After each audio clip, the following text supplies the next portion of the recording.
The room is quiet. Too quiet. A pale light filters through the window, casting long shadows across the walls. I sit in a chair by the window, the cold air brushing against my skin, but it doesn't chill me. My thoughts, however, are a storm. 6 months. 6 long months since I last saw her. The silence in the room presses down on me, making the time feel even longer. My gaze drifts out the window, catching glimpses of the world outside. People walking by, couples laughing, the hum of life continuing while mine feels paused. My fingers drum lightly against the armrest, restless. The anticipation thrums beneath my skin. I needed this. I didn't think I'd be this nervous, this eager, but here I am. The plan was simple, or so I thought. Just one night. One night to make up for everything we'd missed. To finally bridge the gap that's grown between us. I'd been dreaming of this moment, and now it was only hours away.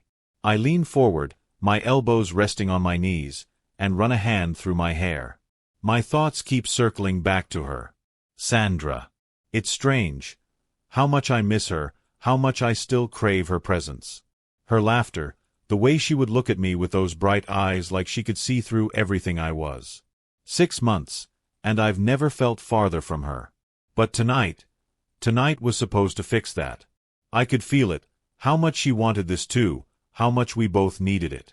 Her touch. Her warmth. That familiarity. I wanted to pick up where we left off, make up for all the time we'd lost. But there's always a catch, isn't there? Her family. Her father. The reason we haven't seen each other for so long. He doesn't approve of me, doesn't approve of us. And I get it, I do. I'm just another guy in his eyes, one of many who's probably come and gone in Sandra's life. He's protective. Too protective. But it's not just the father. It's the rules. The expectations. What would he think if he knew I was planning to sneak in after dark? I let out a long breath and glance at my phone, checking the time. Not yet. But the clock keeps ticking, and with every passing minute, the weight of what I'm about to do settles heavier on my chest. A dangerous game. A risk. One that could either bring us back together or shatter everything for good. I get up and walk over to the window, staring out at the world moving on without me. The wind stirs the leaves outside, and for a moment, I feel the air of change. I just need her. One night, that's all I want. My phone buzzes, interrupting my thoughts. I glance down at the message from Sandra. It's time. The words hit me like a jolt of electricity, and suddenly, all my nerves disappear. There's no turning back now. But then, that small voice in the back of my mind. What if this isn't what I expect? What if this night ends differently than I've planned? I shake my head, pushing the doubt aside. I'm going to do this. I need to. I need her. I pace the room, one last time. My heart is pounding in my chest as I type a quick response to Sandra, the anticipation tightening my throat. But as I hit send, my phone buzzes again. A new message from her. I'm scared. What if my dad finds out? I stare at the screen for a moment, the words echoing in my mind, and then I read them again. My stomach tightens. The answer isn't as simple as I thought. I push open the door to the bar, the faint smell of whiskey and the buzz of quiet conversation filling the air. It's dimly lit, just enough light to see but not enough to hide the tension in the room. The hum of laughter and clinking glasses surrounds me, but my eyes are drawn to the far corner of the room, where she's sitting. Sandra. She's the first thing I notice, even before the dim light catches her face. Her beauty hits me like a wave, unexpected, overwhelming. It's been 6 months since I last saw her, but she hasn't changed. Not really. She's just more. More alluring, more graceful, more out of my reach. She's sitting at a small table, the warm light framing her face, casting soft shadows that make her look almost ethereal. She's dressed simply but still manages to look stunning, her dark hair falling in loose waves around her shoulders, her eyes shining with a mixture of calm and something else. Something deeper, like she's holding herself back. And in that moment, I realize just how much I've missed her. Every inch of her, From the way she crosses her legs under the table to the way her lips curl into a small, uncertain smile when our eyes meet. It's like a dam breaking. My heart surging with desire, frustration, longing. I take a step toward her, and she looks up, her smile faltering slightly. There's a nervousness in her gaze that wasn't there before. The spark between us is undeniable, but so is the distance. "I've missed you," I say, my voice almost a whisper, despite the noise around us. Sandra shifts in her seat, her eyes scanning the room for a moment, then landing back on me. The hesitation in her gaze is unmistakable. "I missed you too," she replies, but her voice betrays her nerves.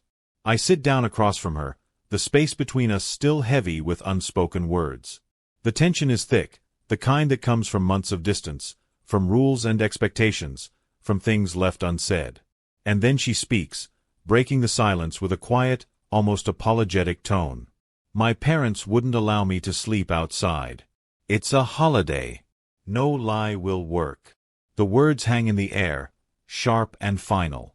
I can see the way her shoulders tense, the way her fingers drum against the table.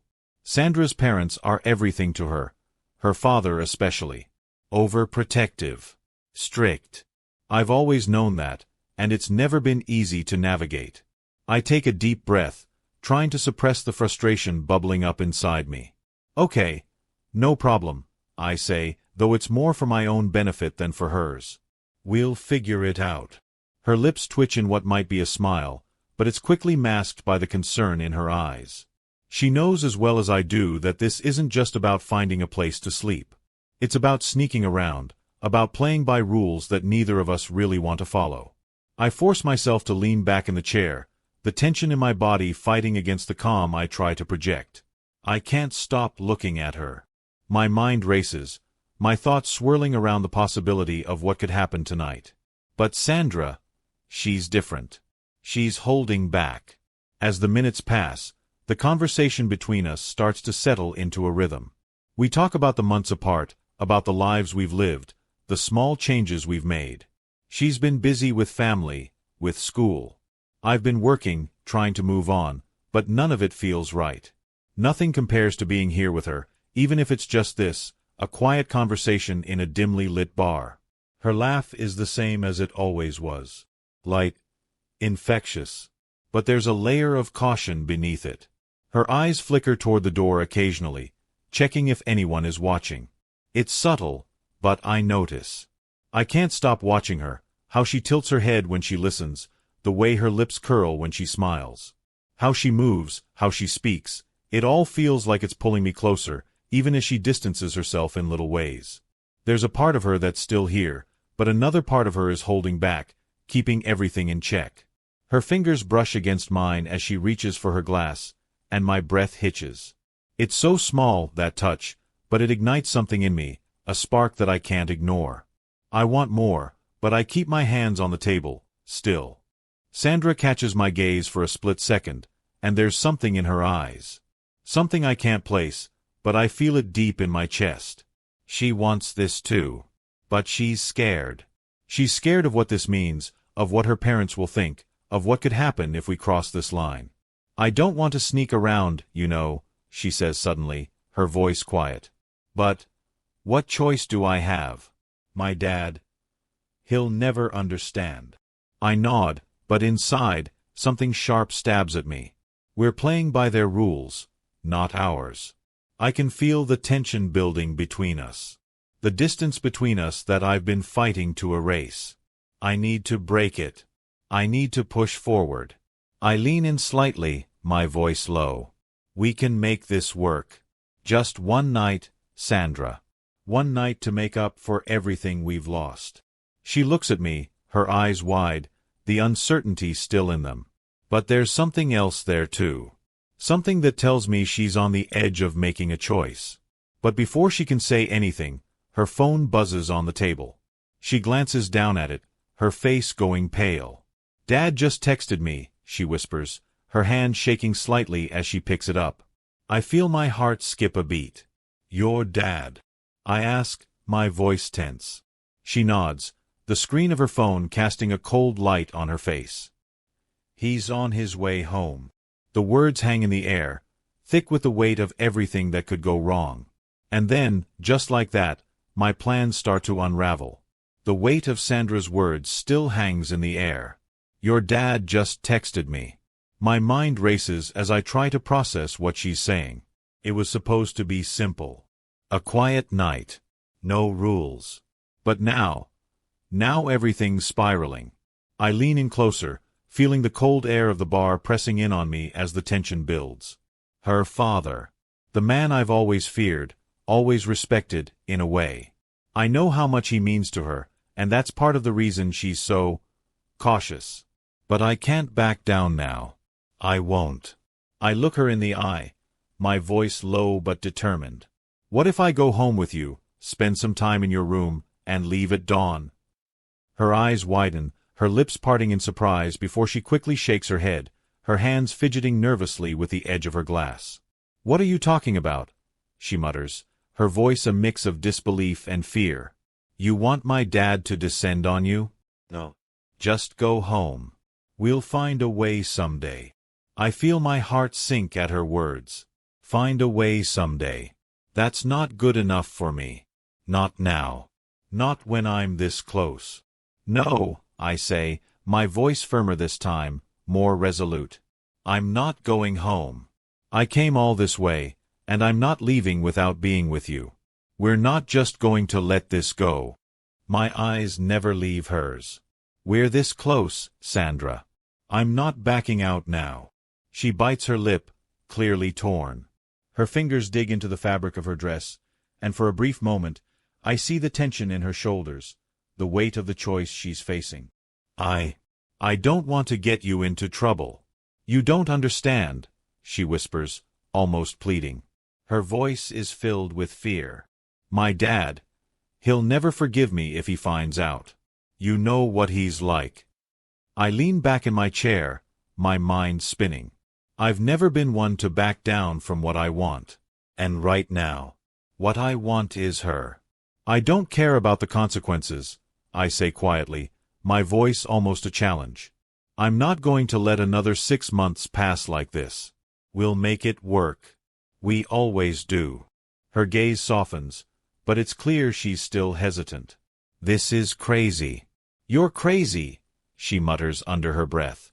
I can't help the small smile that tugs at the corner of my mouth.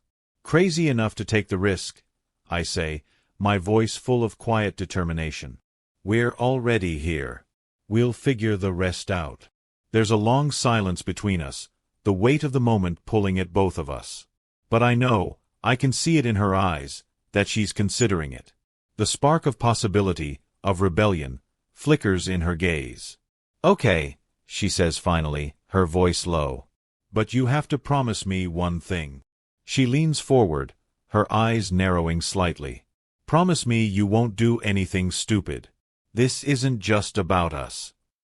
"I promise," I say, without hesitation.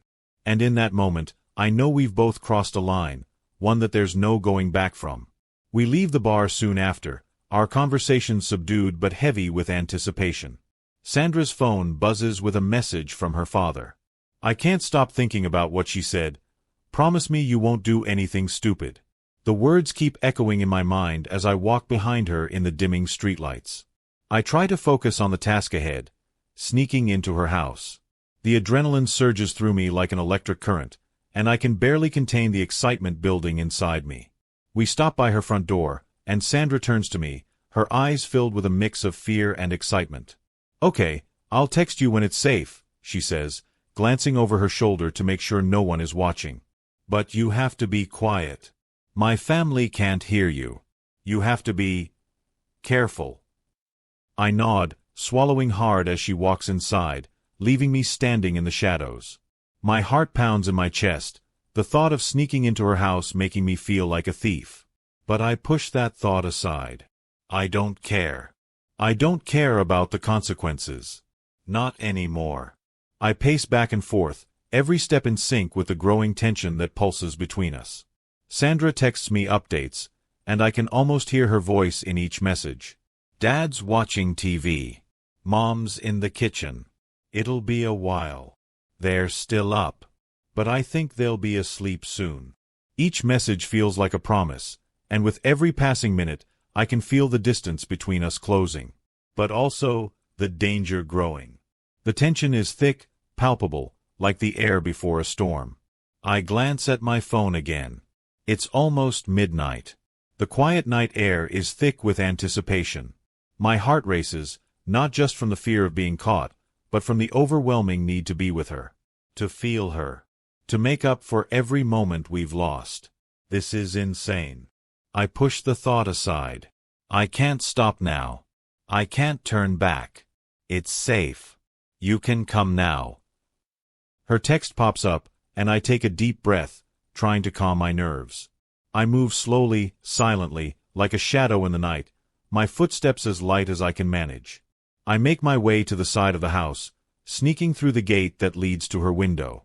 Each step feels like a game of chance, a test of luck. Then my phone buzzes again. Hurry. I don't know how much longer I can keep them distracted. My pulse spikes, and I push forward, faster now, my mind fixed on her. On what comes next. I reach the window, careful not to make a sound. I take a deep breath, and as I begin to open it, I hear something. A sound from inside. It's faint, but it's enough to make my stomach drop. I freeze. I sit in the shadows, the world around me dead silent except for the occasional rustle of leaves in the wind. My phone sits heavy in my hand, the glow of the screen lighting up my face every time a new text from Sandra appears. Each message is a lifeline, but also a dagger to my patience. 10 p.m. Dad's still awake, but he's dozing off. Should be asleep soon. The minutes crawl by like hours. I glance at my phone again, 11:05 p.m. The words burn into my mind like a cruel reminder of time slipping away. 11 p.m. Dad's inside. Mom's still here, but she'll go soon. I rub my hand over my face, the tension in my shoulders tight as a wire. This was supposed to be simple. I was supposed to sneak in, spend the night with her, and leave before anyone was the wiser. But as the minutes stretch on, I begin to question everything. What have I gotten myself into? I push the thought away. I've already come too far. I can't turn back. Not now. 12 a.m. to 1 a.m. The time on the clock blurs into one long, agonizing stretch. Sandra's updates come less frequently, and each one is filled with more uncertainty, more fear. Mom's still up. She's watching TV. Dad's in the living room, but I don't think he's sleeping. I stare at the screen, feeling the weight of the night pressing in on me. My pulse quickens with each passing minute. I can feel the frustration building inside me, the tightness in my chest, the anxiety gnawing at me. I check the time again. 1:30 a.m. How much longer could I wait? I'm losing my mind just sitting here, doing nothing but waiting. What if something goes wrong? What if her father wakes up? What if this whole night turns into a disaster? But I can't stop now.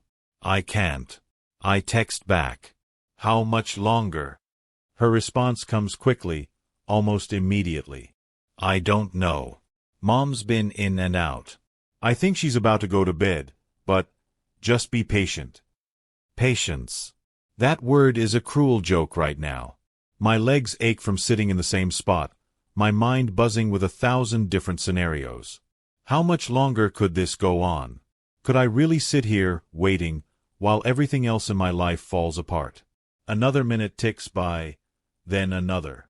I check the phone again. 2 a.m. I'm on the verge of snapping.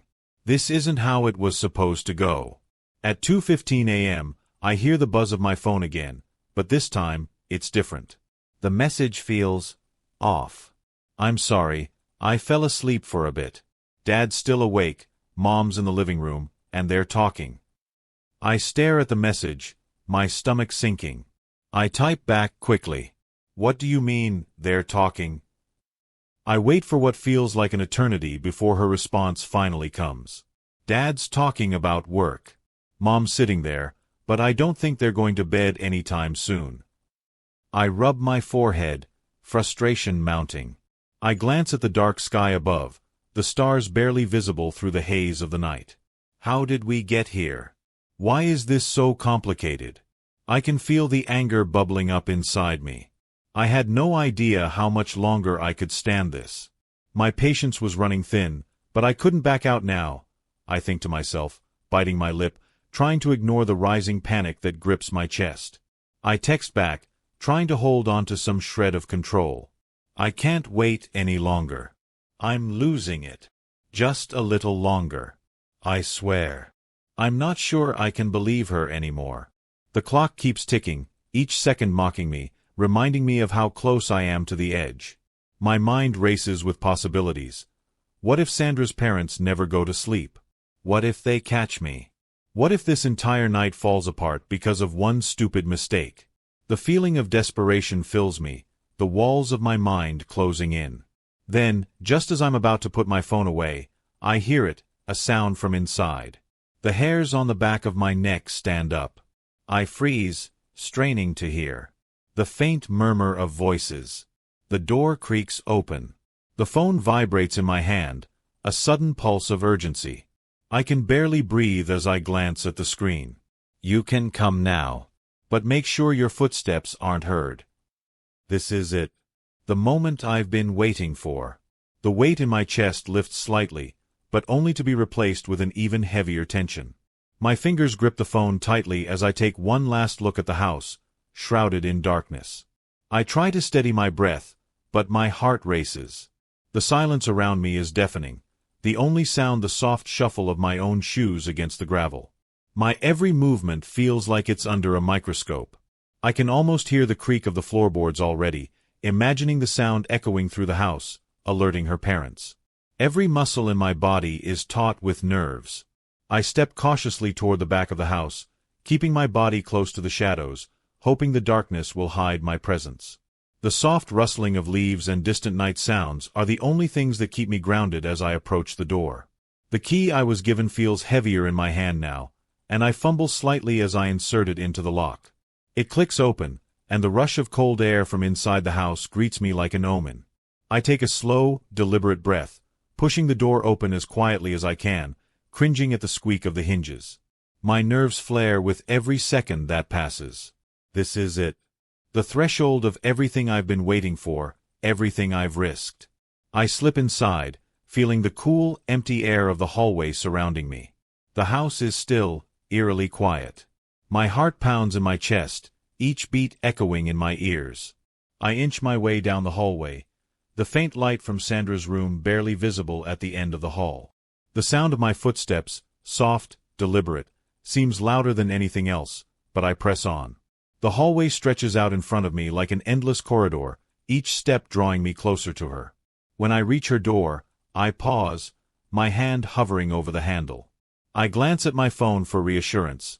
No new texts. I push the door open, the soft creak louder in the silence of the house. I'm in. Sandra is standing by the window, bathed in the soft glow of moonlight that filters through the curtains. Her back is to me, but the moment she hears the door close, she turns. Her eyes meet mine, and for a split second, everything else falls away. She's as beautiful as I remembered, but there's something more now, something deeper in her gaze. Her lips part slightly, and I can see the nervousness in her stance, but there's something else too. Something eager. I close the distance between us, and before either of us can say anything, her arms are around my neck, pulling me to her. The tension of the past months, the distance, the waiting, all of it vanishes as I sink into her embrace. The softness of her skin, the warmth of her body pressed against mine. It's everything I've been craving. We pull apart just enough to catch our breath, our eyes locked together. Her fingers brush against my jaw, sending a shiver down my spine. "I've missed you so much," she whispers, her voice trembling. I don't need to say anything. The words are there, lingering in the air, but they're drowned out by the need, the hunger that's been growing between us. Before I even realize it, we're kissing again, fiercely, urgently. Her hands are in my hair, pulling me closer as if she's afraid I'll slip away. My hands are everywhere, tracing the curve of her body, memorizing every inch of her in the way only a lover can. It's not just physical. It's emotional. Each touch, each breath we share is a promise, a release of everything we've kept locked inside. There's no turning back from this, and I know it, feel it deep in my bones. The world outside fades away. There's only us. Only this moment. But then, the distant sound of footsteps outside her door. I freeze, my heart stopping for a split second. I pull back just enough to hear better, the anxiety crashing through me like a wave. My breath hitches as I glance at Sandra, who looks just as panicked, her eyes wide with fear. The footsteps stop. A door creaks. I glance at Sandra again. Her lips are trembling. Did they hear us? She whispers, barely audible. I don't answer, but the fear in my chest spikes. My pulse is roaring in my ears. What if they know? What if everything we've done tonight falls apart right here, right now? Then the door handle rattles. The first rays of sunlight pierce through the blinds, warming my face. I stir, the light waking me before I can even gather my bearings. A sudden jolt of panic hits me as I sit up, heart racing. My mind spins, trying to piece together the events of last night, and then I see her, Sandra, standing beside me, her face pale with alarm. She shakes me again, more urgently this time. We're dead. How will you get out? She whispers, her voice tight with fear.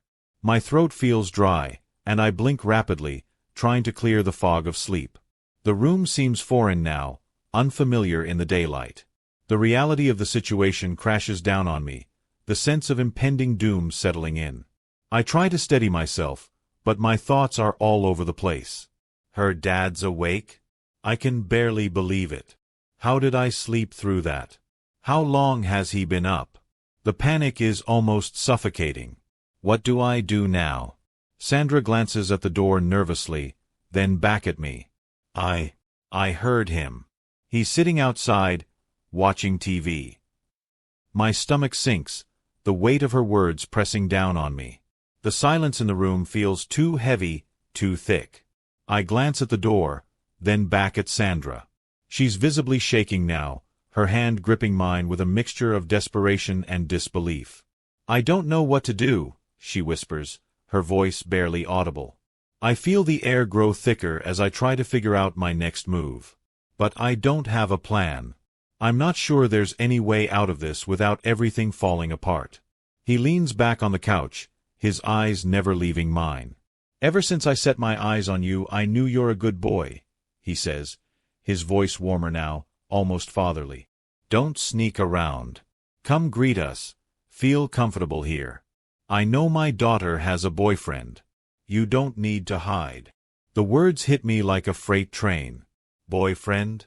My mind races. The weight of what he's saying settles over me in waves. I was expecting anger, disappointment, but this is something entirely different. I blink, unsure if I'm hearing him right. I didn't think. He cuts me off with a small, almost amused smile. You didn't think I'd notice? I've been watching you two for months. Sandra's been happy, and I know what that means. I stand there, stunned. It takes a moment for the shock to wear off, and when it does, I feel a strange sense of relief wash over me. He knows. And he's not angry. For the first time in what feels like forever, I let out a breath I didn't realize I was holding. I'm sorry, I finally managed to say, my voice shaky. I didn't mean to disrespect you. He waves it off, a gesture that somehow makes me feel even more at ease. No need to apologize. You're a man of honor. But next time, come through the front door, all right? I can't help but chuckle nervously, my shoulders relaxing. I'll keep that in mind.